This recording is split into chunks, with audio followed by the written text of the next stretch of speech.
Let me replace your husband. The stranger's words cut through the noise of my shattered life. 24 hours ago, I would have laughed. But a few minutes ago, my husband had just publicly humiliated me in front of 300 people. It happened so fast. One moment I was fleeing from the ballroom after my husband publicly announced our open marriage, a decision he made without asking me, and the next, I collided with a wall of expensive suit and cold authority. Wine exploded across the stranger's suit like a blood stain. "Oh my God, I'm so sorry," I muttered. But when I looked up, I forgot how to breathe. He was beautiful in a lethal way, sharp jaw, calculating eyes, a scar that should have been a flaw but wasn't. Behind me, my husband's voice cracked with something I'd never heard before. Fear. Junte. She's married. You need to leave. The stranger's eyes shifted from the wine to me, and I saw it, recognition, calculation, opportunity. Like he'd been waiting for this exact moment. "Let me replace your husband," he said. Not a question. An offer. A lifeline. A trap. I should have run. Instead, I said yes to the man who would destroy everything I knew. Hello lovelies. We finally made it to 1,000 subscribers. Thank you for your support, and if you are new here, hit that subscribe button to be part of this family cause over here. We don't do cliché. If you're ready for forbidden romance, revenge, and a mafia boss who plays for keeps, like and leave a comment. This story is about to get dangerous, passionate, and absolutely unhinged. Now let's go back to how it all started. The Riverside Grand Ballroom. New York's elite gathered for the annual Seoul American Business Foundation Charity Gala. Crystal chandeliers, champagne towers, $1,000 plates. Zola stood beside her husband, Hyuntae, her smile practiced and perfect. She wore an emerald gown that had taken 3 weeks to custom design. Hyuntae insisted she looked the part of a proper wife. For 5 years, she had played this role. The gracious wife. The bridge between his traditional Korean business partners and the American market. The woman who laughed at the right jokes, stayed silent during business talk, and never, ever caused a scene. "You're slouching," Hyuntae whispered through his smile, his hand squeezing her waist hard enough to bruise. "Mrs. Kim is watching." Zola straightened, her own smile never faltering. She had become so good at this. At being small. Hyuntae stepped to the microphone, scheduled for a brief thank you to the donors. Zola stood to the side, hands folded, ready to applaud at the right moments. "Before I speak about our foundation's mission," Hyuntae began, his voice warm and charismatic, "I want to share something personal. A modern evolution of marriage." Zola's stomach dropped. They hadn't discussed him saying anything personal. "My beautiful wife Zola and I have decided to open our marriage." He gestured to her, and 300 faces turned her direction. "We believe in transparency, in progressive values. Zola has agreed that we'll seek to build our family through alternative means, while maintaining our partnership." The room was silent for a heartbeat. Then the whispers started. Zola's ears rang. Her face burned. Around her, she could see the looks, pity from the women, speculation from the men. Mrs. Kim, the elderly Korean socialite who had never quite approved of Zola, looked almost satisfied. This was punishment. 3 days ago, she had refused his solution to their childless marriage. He would have a baby with a Korean woman from a good family, a surrogate, he called her, though everyone would know the truth. Zola would remain his legal wife, the public face, while another woman gave him the heir he wanted. When she said no, he'd looked at her like she was a malfunctioning appliance. Now, he was making sure everyone knew she was the problem. The inadequate wife. Zola didn't remember deciding to move.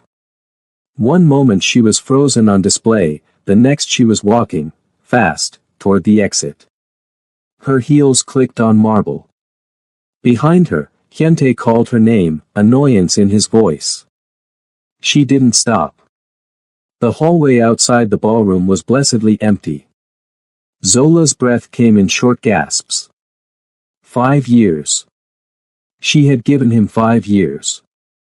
She had made herself smaller and quieter and more acceptable, and he had just. A waiter passed with a tray of wine glasses. Zola grabbed one without thinking, drinking it in one long swallow. Then another. She needed air. Needed to think. Needed to. The ballroom doors opened behind her. Hyuntae's voice, Zola, stop being dramatic. Get back in here. You're embarrassing me. Something in her snapped. She spun around, words forming on her lips, words she'd swallowed for years, and collided directly into someone. The wine glass flew from her hand. Red wine splashed across an expensive white shirt and black suit jacket. Oh my God, Zola breathed. I'm so. She looked up. The man was tall, Korean, probably mid-30s. Handsome in a dangerous way, sharp jaw, cold eyes, a small scar that should have made him less attractive but somehow didn't. He looked at the wine spreading across his suit with no expression at all. I'm so sorry, Zola stammered. I'll pay for the cleaning, Juntae. Hyuntae's voice had gone cold. He'd stopped several feet away, his entire posture changed. Tense. Almost, afraid. The stranger, Juntae, shifted his gaze from Zola to her husband. Something flickered in his eyes. Something sharp. Hyuntae.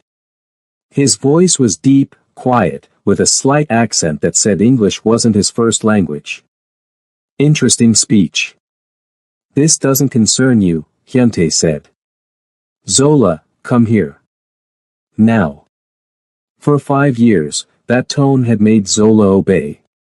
Tonight, she didn't move. Juntae noticed.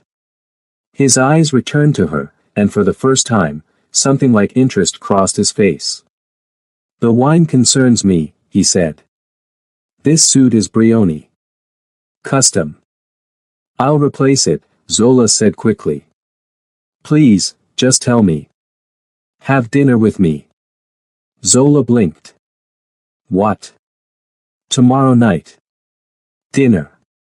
He pulled a card from his inner pocket, somehow dry despite the wine, and held it out.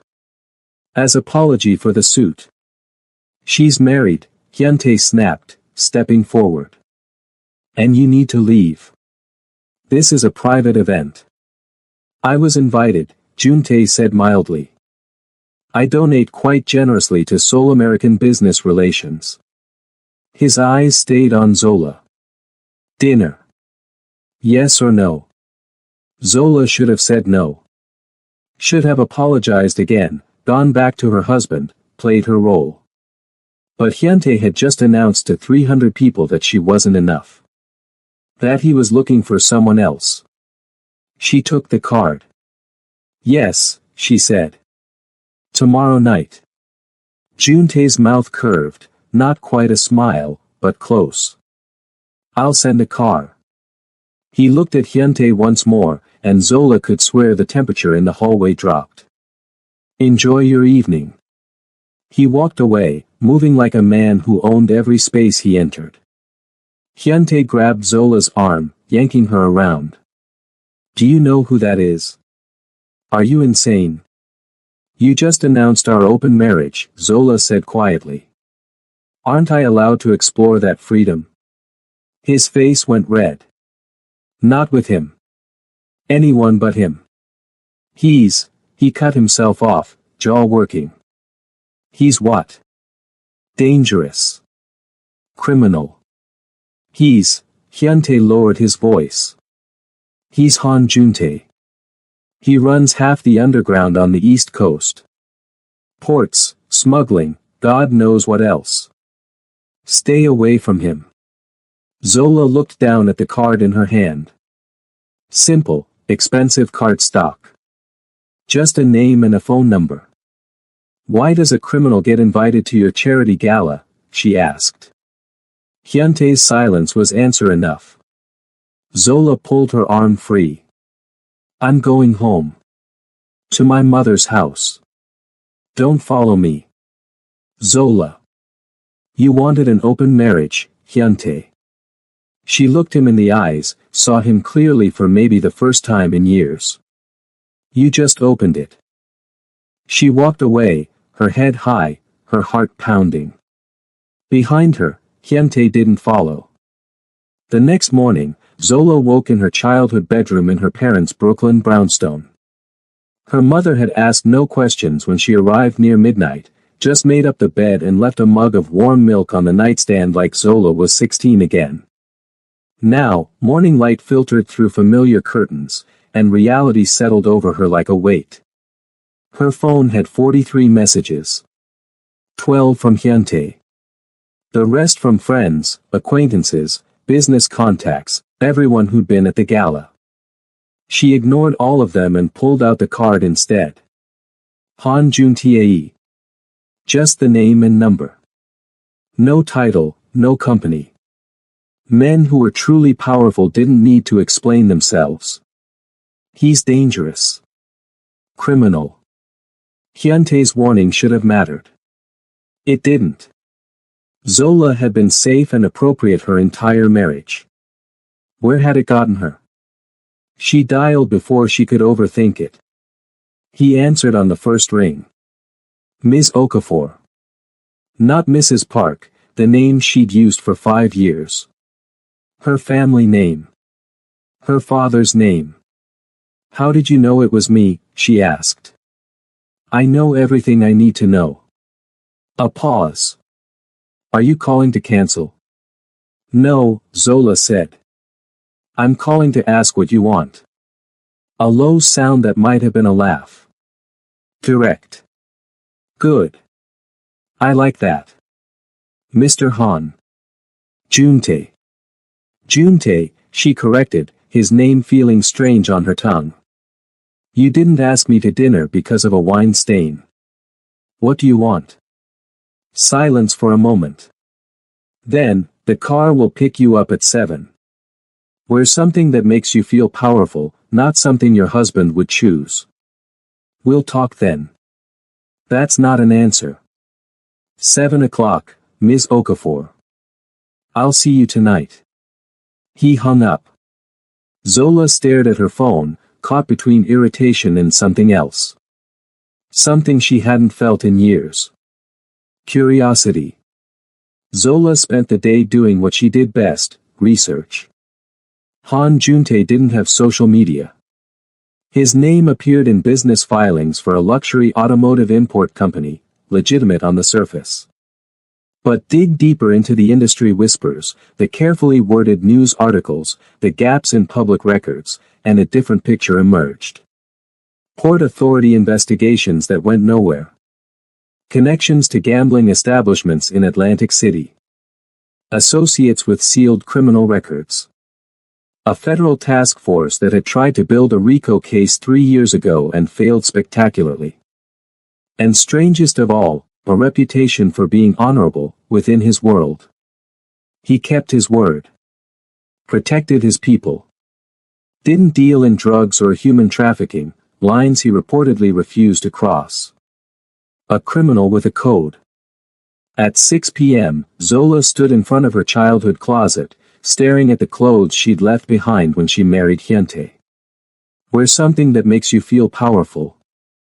She chose a burnt orange wrap dress that complemented her dark skin, the color bold and unapologetic. Her natural hair in a high puff. Gold jewelry her grandmother had brought from Nigeria. When she looked in the mirror, she saw someone she'd almost forgotten. Herself. At exactly 7 p.m., a black Mercedes pulled up outside. The driver was Korean, middle-aged, with the alert posture of ex-military. He opened the door without a word. Zola's mother watched from the window, worry on her face. Mom, I'll be fine, Zola had told her. That's what you said about Hyuntae, her mother had replied quietly. The car drove into Manhattan, past the restaurants Zola expected, into a neighborhood she didn't recognize. They pulled into an underground garage beneath a sleek high-rise. The driver opened her door. Top floor. Private elevator. Code is 0613. Then he drove away, leaving Zola alone in the concrete garage. This is insane, she thought. You don't know this man. He could be. But she was already walking to the elevator. 0613, the doors opened directly into a penthouse apartment.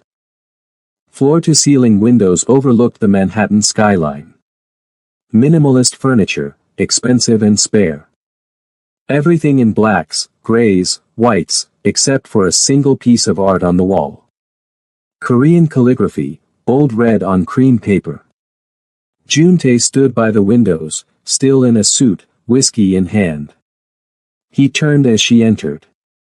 Ms. Okafor. His eyes traveled over her, not leering but assessing. Orange. Bold choice. You said to wear something powerful. I did. He gestured to the dining table, set for two. Are you hungry, or would you prefer I tell you why you're here first? Talk first.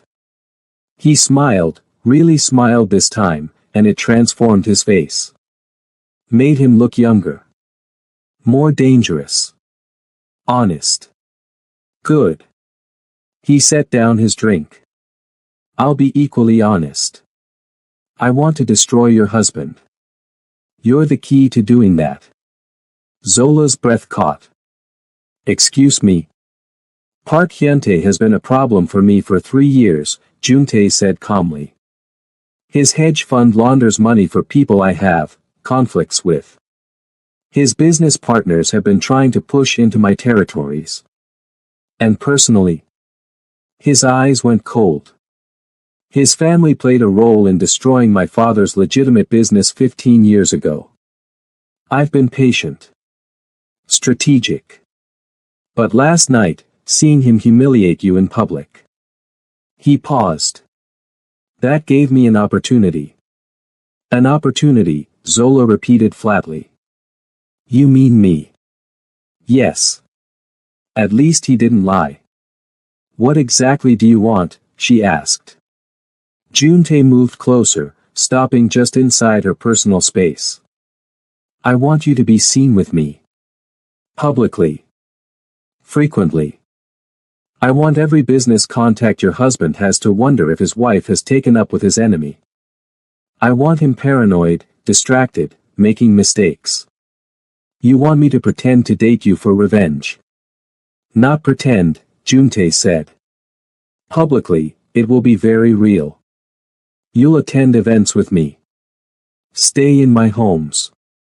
Be protected by my people. In return, I'll give you 3 things. First, protection. Your husband won't touch you or threaten you while you're under my care. Second, information. I'll prove to you exactly who and what he is. And third. His voice dropped. Power. The ability to make him feel as small as he made you feel last night. Zola's heart pounded. And what do you get besides my husband's paranoia? Isn't that enough? No, she said. You're too smart for this to just be about distraction. What's the real game? Juntae studied her for a long moment. Then he said, while he's watching you, he won't be watching his business. His partners. The federal investigation that's about to get very interesting. He tilted his head. I'm offering you a front row seat to his destruction, Zola. The question is, do you want it? She should have said no. Should have walked out. But she thought of 5 years of making herself smaller. Of last night, standing on display while he announced her inadequacy to 300 people. Of the fact that he'd never loved her. Never saw her as more than an asset. What would this arrangement look like? She asked. Victory flashed in Juntae's eyes.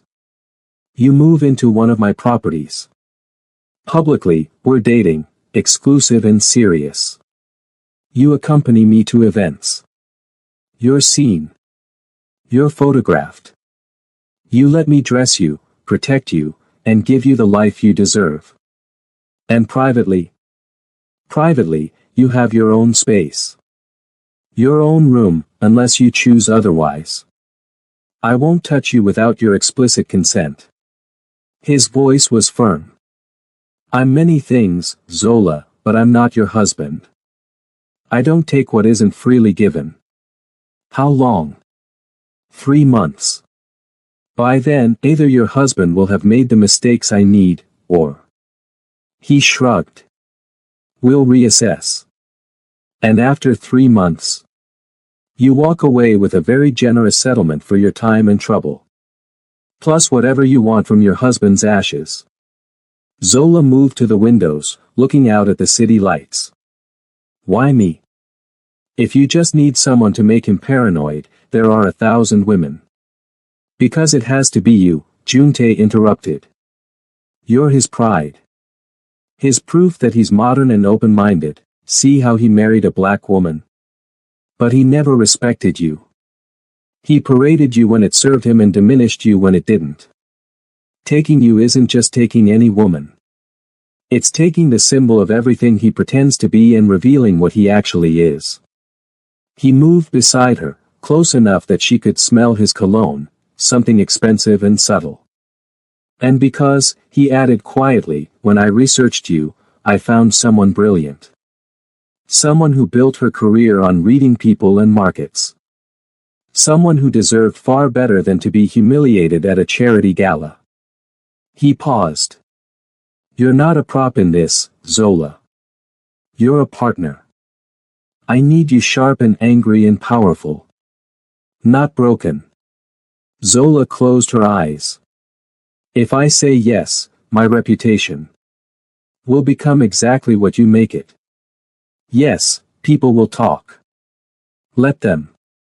You'll be the woman who left a cheating husband and found someone who treats her like a queen.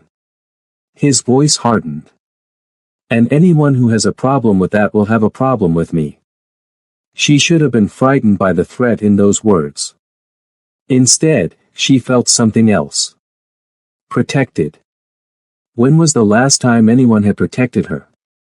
Zola opened her eyes, met his gaze in the reflection. I want some conditions of my own. Name them. First, I keep my business. My clients, my reputation in my industry. I won't be just your accessory. Agreed. I'll even help expand your client base if you want. Second, I can leave at any time. If this becomes dangerous or something I don't want, I walk, no questions. He hesitated, then nodded. Agreed. Though I promise you'll be safer with me than you've been in years. Third, she turned to face him properly. You're honest with me. About your business, your plans, what I'm walking into. I won't be a pawn who doesn't know the game. Juntae smiled. That might be the most dangerous thing you've asked for. That's my price. He extended his hand. Then we have a deal, Ms. Okafor. Zola looked at his hand. This was it. The moment she chose. Safe, humiliated, small, or dangerous, powerful, free. She took his hand. His grip was warm, firm, controlled. We have a deal, she said. But call me Zola. If we're going to convince people we're together, you should use my first name. Zola, he repeated, and something in the way he said it, careful, almost reverent, made her breath catch. Should we eat? He asked. And then we'll discuss the details of your new life. Your new life. Zola sat at the table, and Juntae poured her wine, a different vintage than the one she'd spilled on him, but equally expensive. To revenge, he said, raising his glass. Zola raised hers. To freedom. Their glasses clinked, and Zola drank, feeling like she was standing on the edge of a cliff. She just hoped she could fly. 2 days later, the penthouse in Tribeca had a view of the Hudson River and more square footage than Zola's childhood home. 3 bedrooms, a chef's kitchen she'd probably never use, and a walk-in closet that was currently being filled by a team of stylists Junte had hired. "This is too much," Zola said for the 3rd time. Mincio, Junte's head of security, a woman in her 40s with sharp eyes and a no-nonsense attitude, simply shrugged. "Boss's orders. You're his woman now. You look the part." His woman. The phrase should have bothered Zola more than it did. The stylists left behind a wardrobe worth more than Zola had made in 2 years, designer dresses, casual wear that cost more than formal wear elsewhere, shoes, bags, jewelry. "I can't accept all this," Zola said when Junte arrived that evening. He looked at her like she'd spoken a foreign language. "Why not?" "Because it's transactional. Like you're buying me." Junte set down his briefcase, loosened his tie. "I'm buying you armor," he corrected. "In the world we're about to enter together, appearance is power. I'm ensuring you have every weapon you need." He paused. "But if it makes you uncomfortable, consider it a loan. Return it all in 3 months if you want." Zola stopped. Put that way, it made a strange kind of sense. "Fine. But I'm keeping a list. I'll know exactly what it's worth." He smiled. "I'd expect nothing less." He gestured to the door. "Are you ready for tonight?" Tonight. Their first public appearance. A gallery opening in Chelsea. Art world elite, business executives, old money, and new. Exactly the crowd that would notice and talk. "I'm ready," Zola said, hoping it was true. The car ride was quiet. Junte worked on his phone while Zola watched the city pass by, anxiety building in her chest. "Nervous?" he asked without looking up. "Should I be?" "No."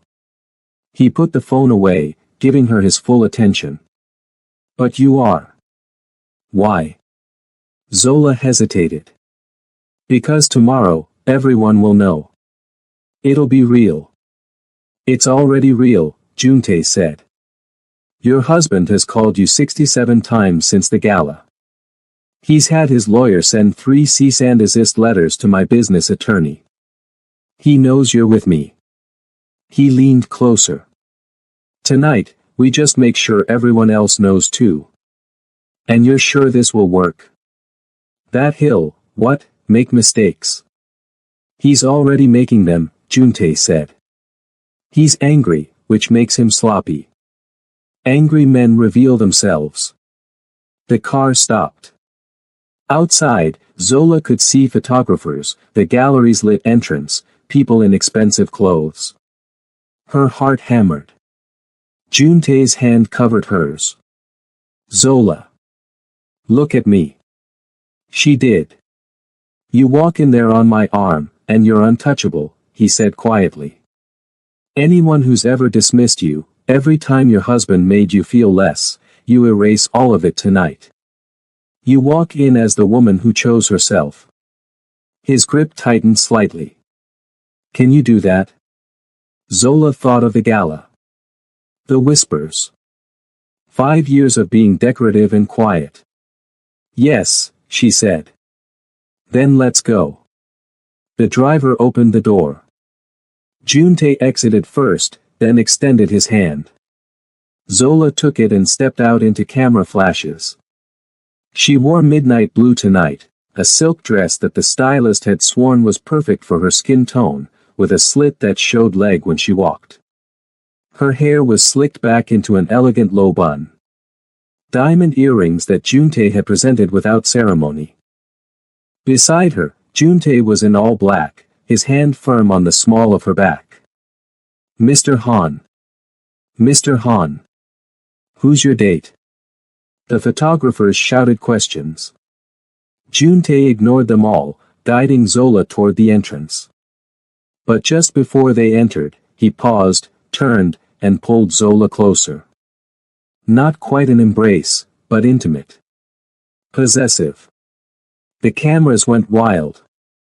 Smile, he murmured in her ear.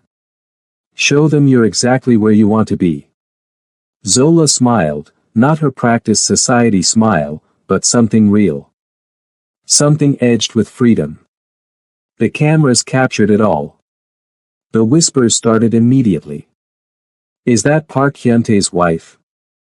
With Han Juntae? Oh my god.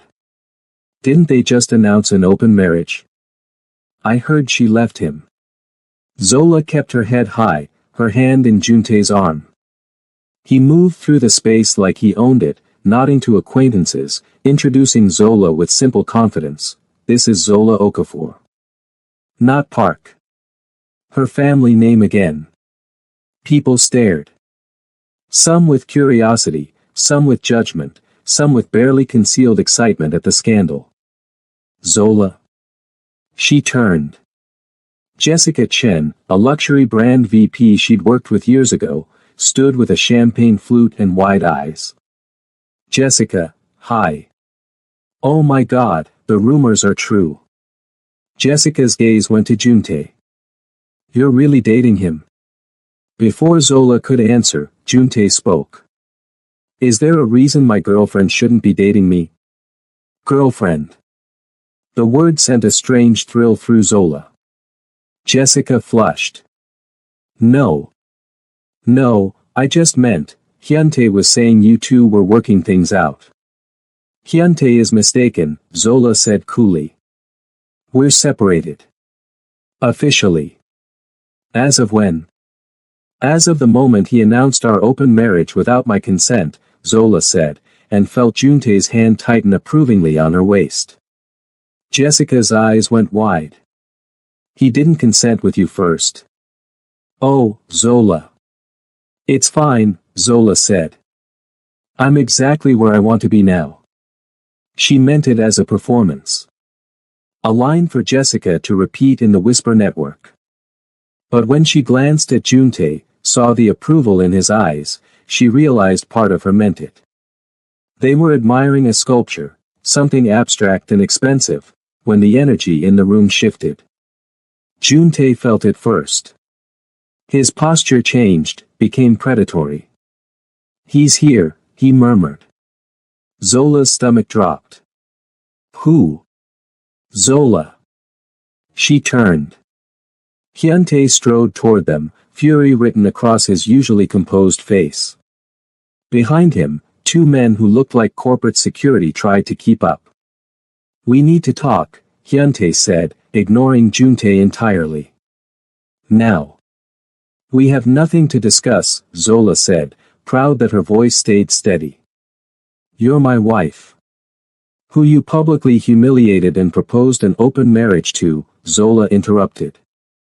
I'm taking you up on that openness. Hyuntae's face went red. Not with him.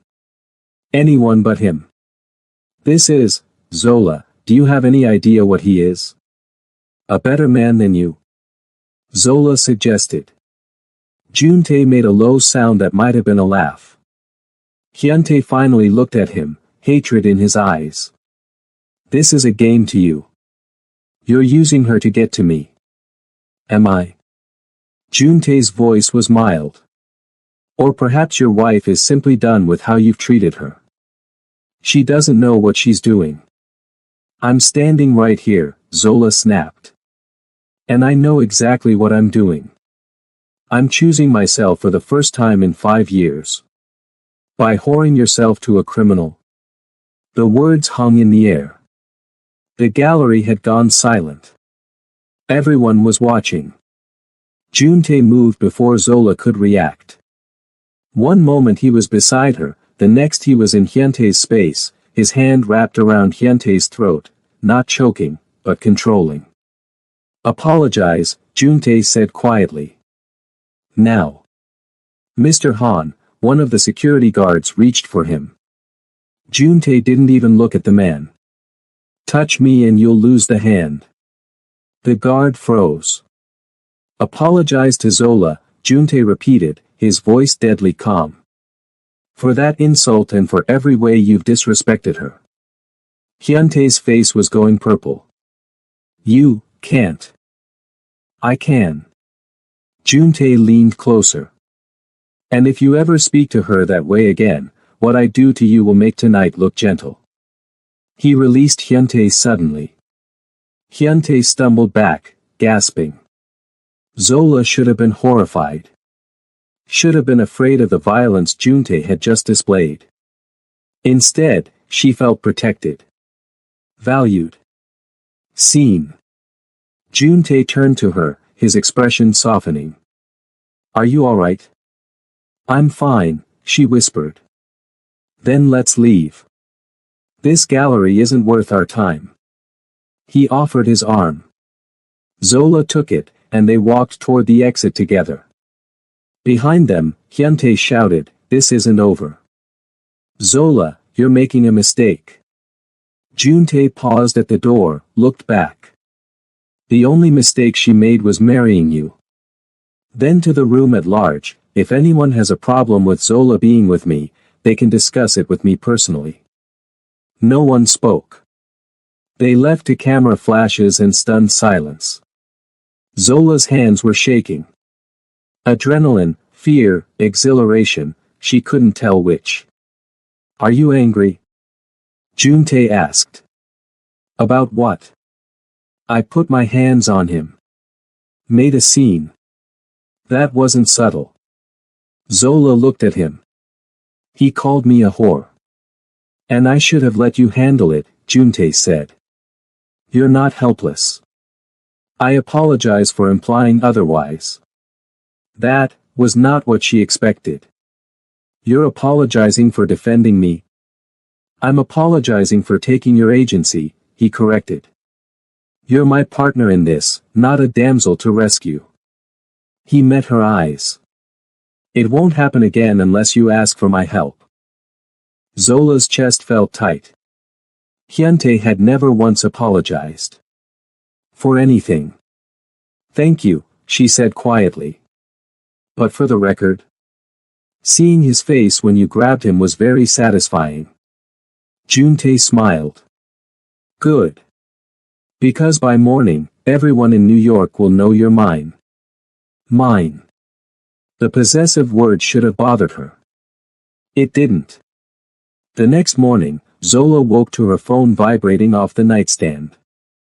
53 notifications.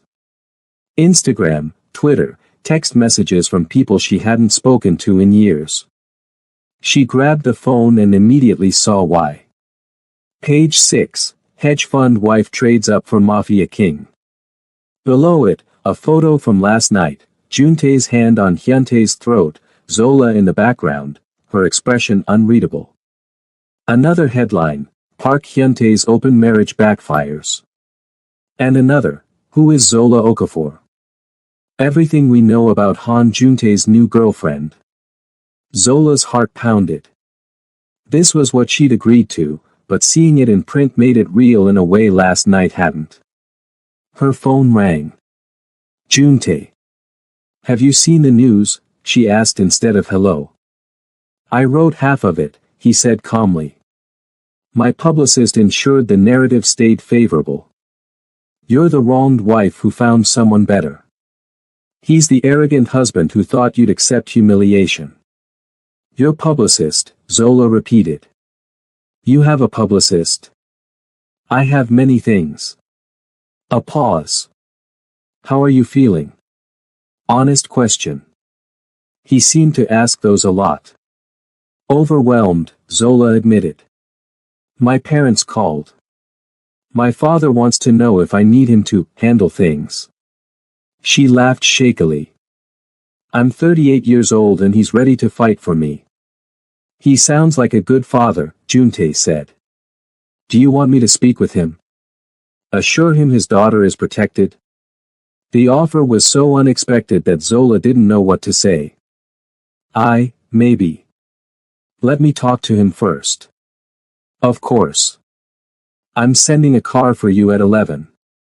We have a lunch meeting. What kind of meeting? The kind where you smile, look beautiful on my arm, and let certain people see that you're very much with me. His voice lowered. And where you start to understand what I actually do. You asked for honesty. Today, you get it. The line went dead. Zola stared at the phone, then at the headlines. What am I doing? But she got up and got ready anyway. The car brought Zola to a restaurant in Koreatown, upscale, exclusive, the kind of place that didn't have prices on the menu. Juntae waited in a private room, but he wasn't alone. 3 Korean men sat at the table. Older, 50s or 60s, expensive suits and watchful eyes. The kind of men who'd seen and done things. Juntae stood when she entered. Zola. Come, sit. He pulled out the chair beside him, not across, but next to him. Claiming her position. Gentlemen, this is Zola Okafor. Zola, these are my associates, Mr. Kim, Mr. Cho, and Mr. Lim. Associates. Right. Ms. Okafor, Mr. Kim said in accented English. We've heard much about you. All good, I hope, Zola said, falling into her professional consultant voice. Mr. Kim smiled. You were married to Park Hyuntae. That is not good. The other men chuckled. We're separated, Zola said carefully. Because he is a fool, Mr. Cho added. Any man who does not value his wife deserves to lose her. Juntae's hand found Zola's under the table. A warning? Support? She couldn't tell. The lunch proceeded like a strange business meeting. The men discussed shipping schedules, port delays, merchandise that Zola suspected wasn't entirely legal. They spoke in a mix of English and Korean, sometimes forgetting she was there, sometimes directly asking her opinion on luxury brand trends in Asian markets. Slowly, Zola realized, they were testing her. Seeing if she could handle this world. If she'd panic or judge or run. She didn't. Instead, she asked intelligent questions, offered actual business insights, and pretended the criminal undertones were completely normal. By the end of lunch, Mr. Kim nodded approvingly at Juntae. She is smart. Much better than the last one. There was no last one, Juntae said coolly. Zola is the first woman I've brought to meet you. The weight of that statement settled over the table. Mr. Lim grinned. Ah. Serious, then. Very, Juntae confirmed, his eyes on Zola. In the car, Zola finally breathed. What was that? That was me keeping my promise, Juntae said. You wanted to understand my world. Those men control significant parts of my East Coast operations. Shipping, logistics, some less legal ventures. They needed to meet you, assess you. Assess if I'm a liability, you mean. Assess if you're worthy of my protection, he corrected. There's a difference. He poured her water from the car's built-in bar. You did well. They liked you. They talked about smuggling luxury cars right in front of me. Cars, among other things. He watched her carefully. Does that bother you? It should have. Zola had built her career on legitimate business, on ethics and reputation. But she thought of Hyuntae's legitimate hedge fund and the dirty money it laundered. The way he'd used his legal marriage to trap her. Everyone's dirty, she said quietly. At least you're honest about what you are. Juntae's expression shifted, surprise, maybe respect. You're not what I expected. What did you expect? Someone I'd have to shield from reality. Protect from hard truths. He leaned back. But you don't flinch, do you? I spent 5 years married to a narcissist who gaslit me daily, Zola said. Your world is dangerous, but at least it's honest danger. Juntae studied her for a long moment. Then, I'm taking you somewhere tonight. Somewhere few outsiders see. Where? My real office. That night, the car took them to Red Hook, Brooklyn. Warehouse district, industrial, the kind of place tourists never saw. They entered through a nondescript door, down a hallway, into a space that looked like a legitimate shipping company office, until they went through another door.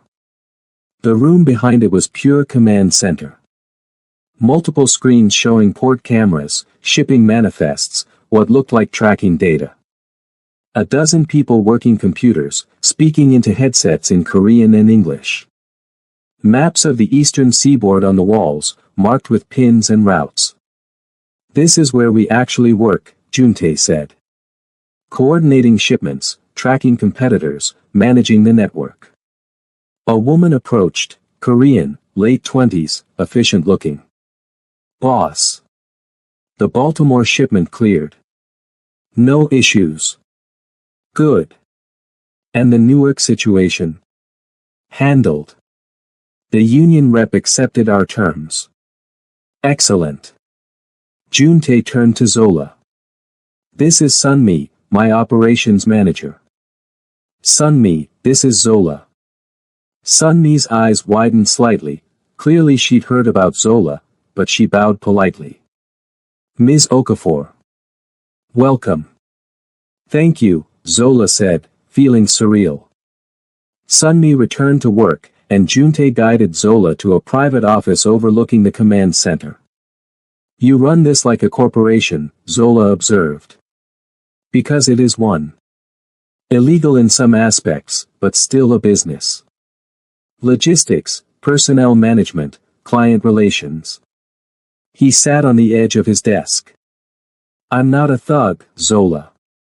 I'm a businessman who operates outside certain laws because the system is rigged against people like my father. Like me. What happened to your father? Juntae's expression hardened. He ran a legitimate import business. Korean goods, textiles, automotive parts. He played by the rules, trusted the wrong partners, including the father of one of Hyuntae's current investors. They framed him for customs fraud, destroyed his reputation, took everything. He looked away. He died of a heart attack 6 months later. Broken. And you rebuilt, Zola said softly. I rebuilt smarter. Outside the system that killed him. He met her eyes. Your husband's fund does business with the same people who destroyed my father. So yes, this is personal. But it's also justice. Zola moved closer. And I'm your weapon. You're my partner, he corrected. There's a difference. Is there? Zola challenged. Or am I just a prettier version of revenge? Juntae stood, closing the distance between them. You want truth? Here it is, yes, I initially saw you as an opportunity. The perfect way to destabilize Park Hyuntae. His hand came up, fingers brushing her jaw. But that was before I spent time with you. Before I saw how you handle pressure, how you think, how you refuse to be diminished. His thumb traced her cheek. You stopped being just a tool the moment you walked into my penthouse and demanded conditions. Now you're complicated. Zola's breath caught. Complicated how? Complicated in that I find myself caring whether you're comfortable. Whether you're happy. Whether you feel respected. His voice dropped. Complicated in that when your ex-husband called you a whore, I wanted to kill him. Not for strategic reasons. Because he hurt you. The air between them felt charged. This is fake, Zola whispered. This whole thing is performance. Is it? Juntae's eyes searched hers. What were you performing when you smiled at me in the car yesterday? When you held my hand at lunch today. Nothing. She'd been performing nothing. We have a deal, Zola said, but her voice wavered. 3 months. Business arrangement. Yes, Juntae agreed. We do. But he didn't step back. Neither did she. The moment stretched, taut as a wire. Then Juntae's phone buzzed. He stepped back, the spell broken, and checked it. His expression went cold. Your husband just filed a restraining order against me. Claims I'm harassing him and coercing you. Zola's anger flared. What? It won't stick. I have lawyers. But he's escalating. Juntae's jaw clenched. He'll come after you next. Try to prove you're unstable, coerced, anything to undermine you. Let him try, Zola said. I'm done being his victim. Juntae smiled, sharp and approving. Good. Because tomorrow, we fight back. Juntae's lawyer was a sharp woman in her 50s named Margaret Chen, who had a corner office in Midtown and a reputation for destroying opponents. The restraining order is nonsense, she told them. But it's a signal. Park Hyuntae is panicking, which means he'll make more moves. Probably financial. He'll try to freeze my accounts, Zola said. Cut off my access to money. Already done, Margaret said, sliding papers across her desk. As of this morning, your joint accounts are frozen pending the separation proceedings. Zola's stomach sank. She'd known it was coming, but still. He can't touch the accounts I opened for you, Juntae said calmly. You have full access to funds. He can't control you financially. Zola wanted to argue, to say she didn't need his money. But that was pride talking, and pride wouldn't pay her bills. Thank you, she said instead. Margaret continued, we'll file for legal separation immediately, citing his public humiliation of you as cause. The open marriage announcement gives us ammunition. He changed the terms of your marriage without consent. She looked at Zola. But I need to ask, is there anything in your past he can use against you? Affairs, financial irregularities, anything? Nothing, Zola said. I was a perfect wife. The bitterness in her voice was sharp. Good. That makes you sympathetic. Margaret turned to Juntae. And you need to be very careful. No public violence, no obvious criminal activity. If he can prove Zola left him for a dangerous criminal, it hurts her position. I'm always careful, Juntae said. Margaret gave him a look that said she doubted that, but moved on. There's one more thing. I've been digging into Park Hyuntae's financials, and something's off. Off how? Zola asked.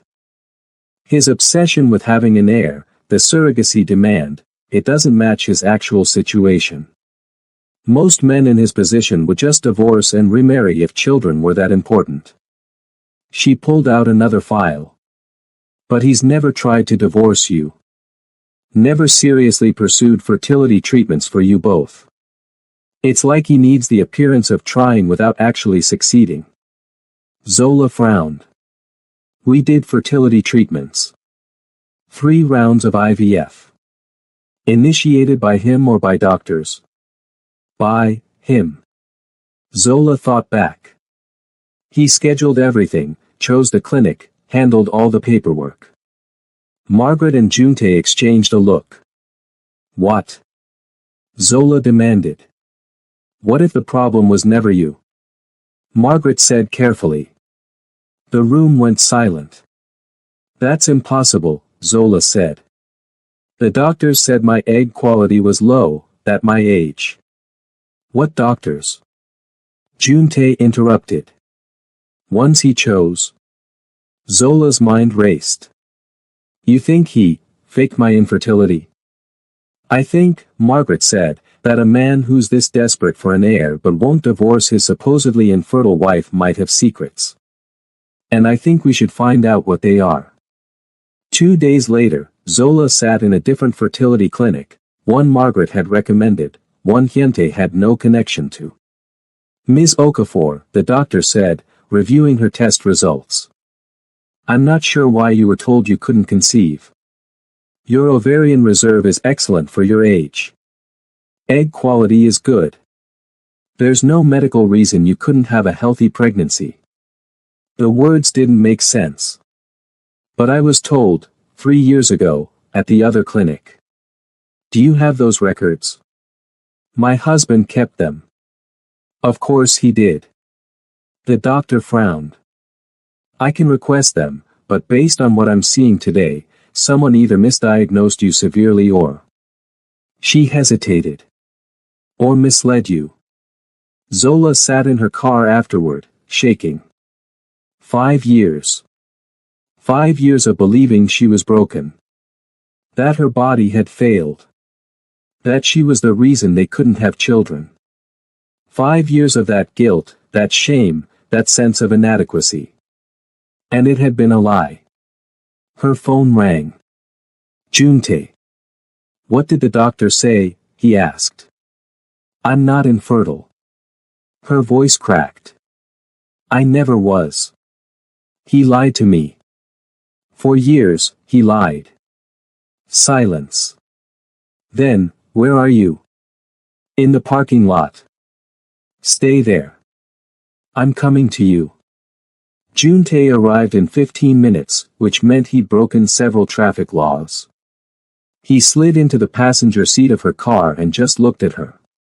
Tell me, he said. So she did. All of it. The IVF failures that never made sense. The doctors who wouldn't quite meet her eyes. Hyuntae's sudden pivot to surrogacy. The way he'd always controlled the narrative about her fertility. He let me believe I was broken, Zola whispered. He let me apologize to his parents for not giving them grandchildren. He let me feel like I was failing as a woman. Because he couldn't admit the truth, Juntae said quietly. Zola looked at him. You already knew. Didn't you? I suspected. Margaret found medical records from when he was 22, a botched procedure to correct a testicular issue. The doctor's notes suggested potential infertility as a complication. He met her eyes. His family buried it. Paid off the doctor, sealed the records. But nothing stays hidden forever.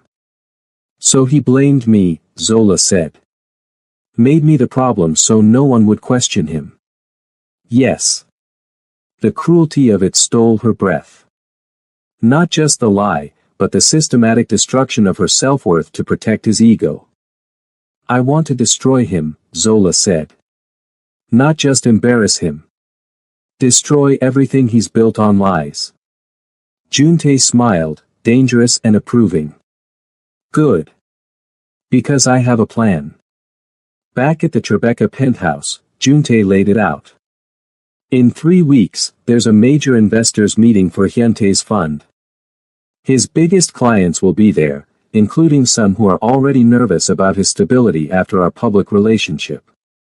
He pulled up documents on his laptop. If we can prove his infertility and his lies to you, we can paint him as a man who deceives everyone. His investors will run. How do we prove it? Zola asked. The medical records are sealed, but leaks happen. Margaret's working on it. He looked at her carefully. But there's another way. More direct. What? You get pregnant, Juntae said. Publicly. Clearly not his child, since you've been separated. It proves you were never infertile, which raises questions about why he told everyone you were. Zola's heart stopped. You want me to get pregnant? With whose? She stopped, seeing his expression. You're insane. I'm strategic, he corrected. Think about it, you, visibly pregnant with my child, thriving and healthy. It proves the problem was never you. The narrative becomes, Park Hyuntae lied about his wife's infertility to hide his own. His reputation crumbles. That's not a strategy, that's a lifetime commitment, Zola said. You're talking about a child. A human being. I'm talking about family, Juntae said quietly. Something I've wanted and never had time for. Something you wanted and were told you couldn't have. He moved closer. I'm talking about building something real out of this arrangement. We barely know each other. I know you're brilliant, strong, and loyal. I know you don't flinch from my world. I know I respect you more than I've respected anyone. His hand cupped her face. And I know that when I imagined my future yesterday, you were in it. Zola's breath caught. Juntae. I'm not asking you to decide now, he said. I'm asking you to think about it. About what you want your revenge to look like. About what you want your life to look like after. He stepped back, giving her space. The guest room is yours as long as you want it. No pressure. No expectations. He headed for the door, then paused. But Zola? If you decide you want this, want me, want a family, want everything he denied you, I'm here. Fully. Completely. He left her alone with her thoughts. Zola sat on the couch, mind spinning. Pregnant. With Juntae's child. It was insane. Reckless. And she couldn't stop imagining it. Zola had been staying in the guest room, keeping distance between herself and Juntae while she processed everything. But distance was hard when he was respectful, thoughtful, and somehow always present without being suffocating. He brought her coffee every morning, exactly how she liked it, which meant he'd been paying attention. He asked about her work, her clients, and actually listened. He gave her space but made it clear she was welcome in every part of his life. It was terrifying how much she was starting to care. On the third night, Zola found him in his office at home, working late. She knocked on the open door. Can we talk? She asked. Juntae immediately closed his laptop. Of course. Zola sat across from him. I've been thinking about what you said. About getting pregnant, about making this real. His expression gave nothing away. And I think you're right that it would be the ultimate proof that I was never the problem. That he lied. She took a breath. But I need to know, is this really about revenge for you? Or is it about something else? What do you want it to be about? He countered. I want honesty. Juntae stood, moved around the desk to sit beside her. Honest? I've wanted a family since my father died. Someone to build a legacy for, someone to protect and care for. But my life doesn't allow for normal dating, normal relationships. He looked at her. Then you appeared. Smart, strong, beautiful. And yes, initially it was strategic. But now. He took her hand. Now, I wake up thinking about whether you slept well. I plan my day around seeing you smile. I imagine coming home to you, building a life with you, watching you carry our child. His thumb traced her knuckles. So no, it's not just about revenge anymore. It's about wanting you in ways I didn't expect. Zola's heart hammered. You barely know me. I know enough. And I want to know everything else. He squeezed her hand. But if you're not ready, if you don't feel the same, then we continue as planned.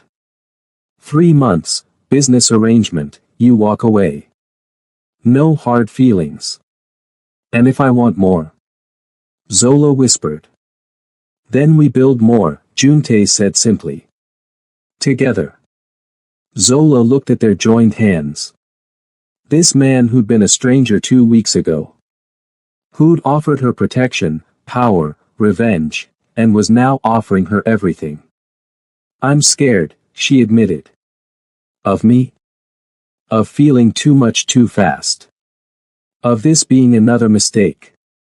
Juntae lifted her hand to his lips, kissed her knuckles. I can't promise you won't get hurt. My life is dangerous.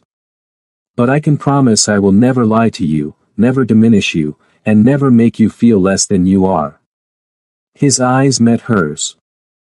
You are extraordinary, Zola. And you deserve to be treated that way. The words broke something in her. Or maybe fixed something. She leaned forward and kissed him. For a moment, Juntae went still, surprised. Then his hand came up to cradle her face, and he kissed her back. It wasn't gentle. It was hungry, desperate, real. When they broke apart, both breathing hard, Juntae searched her face. Zola. I want this, she said. I want you. I want to build something real and make him regret ever hurting me. I want the family I was denied. I want. He kissed her again, lifting her into his lap. Say it again, he murmured against her lips. I want you, Zola breathed. All of it. Thank God, Juntae said, and carried her out of the office. The next morning, Zola woke in Juntae's bed, sunlight streaming through floor-to-ceiling windows. He was already awake, propped on one elbow, watching her. Creepy, she said, but smiled. Beautiful, he corrected. His hand traced her shoulder. How are you feeling? Like I just made a life-changing decision and I'm not sure if I'm brave or crazy. Brave, Juntae said firmly. Definitely brave. He kissed her forehead. We'll do this right. Doctor appointments, proper prenatal care, everything you want. I might not even get pregnant right away, Zola pointed out. It could take months. Then we have months of trying, Juntae said with a smile that made her blush. I'm patient. Zola laughed, feeling lighter than she had in years. What happens now? Now, we keep playing the public game while building our private reality. He pulled her closer. And we wait for your ex-husband to make his next mistake. Hyuntae's mistake came 2 days later. Zola was at a client meeting when her phone exploded with notifications. News alerts, texts, calls. She excused herself and checked. Breaking news, Park Hyuntae announces engagement to Korean heiress Kim Min-young. Below it, photos of Hyuntae with a beautiful Korean woman at least 10 years younger than Zola. The announcement claimed they'd been quietly dating and were now engaged, less than a month after his open marriage declaration. Zola stared at the screen, feeling nothing. No hurt. No jealousy. Just satisfaction. She called Juntae. Did you see? She asked. I saw. How are you? Entertained, Zola said honestly. He's so predictable. Gets a younger model to prove he's not the problem. Margaret's already drafting a statement, Juntae said. We'll position you as the dignified ex who's moved on to better things. Make sure they mention I'm thriving, Zola said. That I've never been happier. Are you? Juntae asked quietly. Happy? Zola thought about the last 2 weeks. The freedom, the respect, the way Juntae looked at her like she was precious. Yes, she said. I really am. Good. She could hear his smile. Come home early. I'm making dinner. You cook. I'm Korean. Of course I cook. Zola laughed. I'll be there in an hour. Juntae had set up a private dinner on the penthouse terrace, candles, wine, and food that smelled incredible. This is. Zola stopped, overwhelmed. You didn't have to do this. I wanted to, Juntae said, pulling out her chair. You had a long day. You deserved something good. They ate and talked about her work, his business, carefully avoiding the news about Hyuntae's engagement. Finally, over dessert, Juntae said, "Margaret found something." Zola looked up. "About the medical records? About Kim Min-young?" He pulled out his phone, showed her a document. "She's 24. From a very traditional family. And according to her medical records, which weren't nearly as well hidden as Hyuntae's, she recently had a full fertility workup. So he's trying again," Zola said. "With someone younger, hoping it'll work." "Except it won't," Juntae said. "Because the problem is him. And eventually, she'll figure that out too. Unless he blames her like he blamed me." "Possibly." Juntae set down the phone. "Or we can accelerate the timeline." "How?" "By leaking his medical records. Proving he's infertile. Destroying his engagement and his reputation before he can hurt another woman." Zola considered. "That's cruel. He was cruel to you for 5 years. I know. But..." She looked at Juntae. "If we're building something real, something good, I don't want it built entirely on destruction. I want some of it to be about creation. About us." Juntae studied her. "What are you saying?" "I'm saying leak the records if you want. Destroy him. But I'm done letting him occupy my energy." She reached across the table, took his hand. "I'd rather focus on building our future." Something in Juntae's expression softened. "You're too good for me." "Probably," Zola agreed. "But you're stuck with me now." He raised her hand to his lips. Happily. 6 weeks later, Zola stood in the bathroom, staring at the pregnancy test. 2 pink lines. Pregnant. Her hand shook as she set down the test. 6 weeks. They'd only been truly together for 6 weeks, and now. "Zola?" Juntae's voice from the bedroom. "You okay?" She opened the door, wordless, and held out the test. Juntae looked at it. Then at her. Then back at the test. "You're pregnant," he said, voice stunned. "I'm pregnant," Zola confirmed. For a moment, they just stared at each other. Then Juntae pulled her into his arms, holding her so tightly she could barely breathe. "We're having a baby," he said into her hair. "We're having a family." Zola clung to him, laughing and crying at the same time. "This is insane. We're insane." "Completely," Juntae agreed. He pulled back, cupped her face. "But I've never been more sure of anything. You, me, this child, it's right. All of it."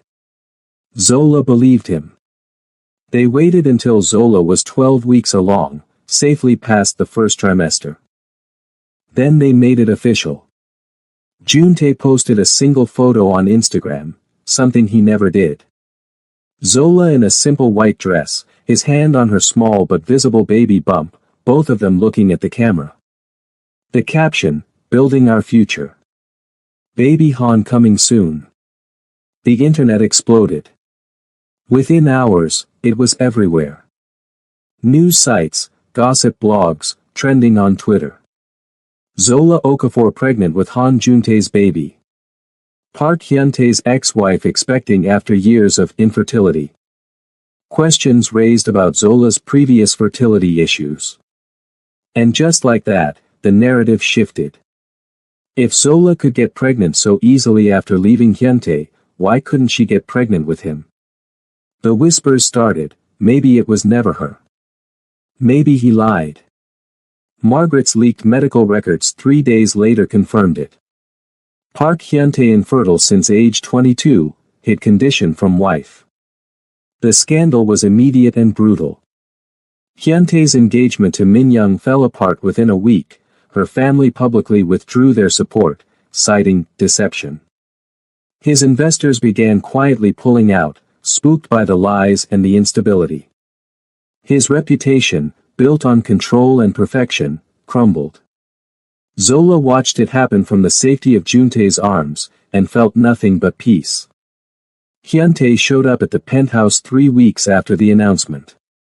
Security called up. "Mr. Park Hyuntae is here. He's demanding to see Ms. Okafor." Juntae looked at Zola. "Do you want to see him?" Zola thought about it. The man who'd lied to her, controlled her, humiliated her. "Yes," she said.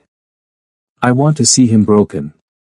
They met in the lobby, neutral ground, with security watching. Hyuntae looked terrible. Thinner, exhausted, desperate.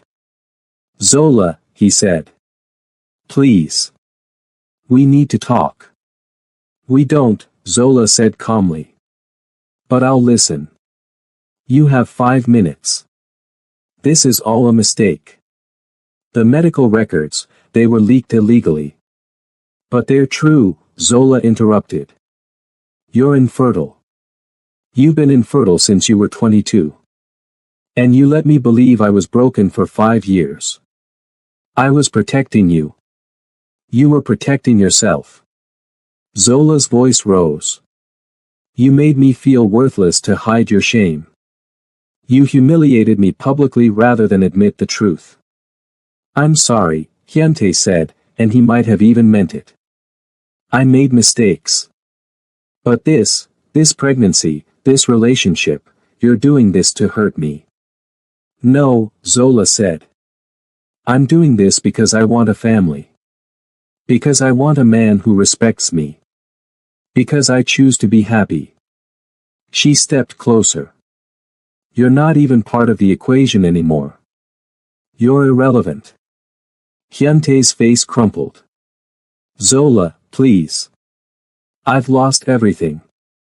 My reputation, my fiancé, my investors. And I lost 5 years of my life believing your lies," Zola said. "So we're even." She turned to leave. "You think he's better than me?" Hyuntae called after her. "He's a criminal. He's dangerous." Zola looked back. "He's honest. He sees me as an equal. And he's giving me everything you denied me." She smiled. "So yes, he's infinitely better than you." She walked away, back to the elevator where Juntae waited. Hyuntae didn't follow.